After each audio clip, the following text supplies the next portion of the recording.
Қазақта бос бесікті тербетпе дейді. Неге? Бос бесікті тербетпе.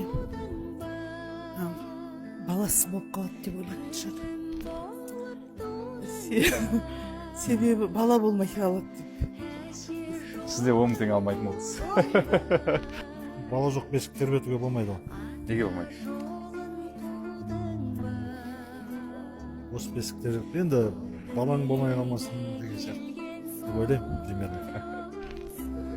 Қазақта салт дәстүрлерімізден басқа тыйым сөздер бар.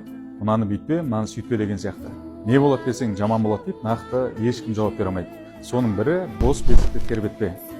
Неге бос бесік тербетуге болмайды? Өйткені бос бесікке ібіліс баласын салып қояды екен. Бос бесікті тербету ібілістің баласын тербетумен тең.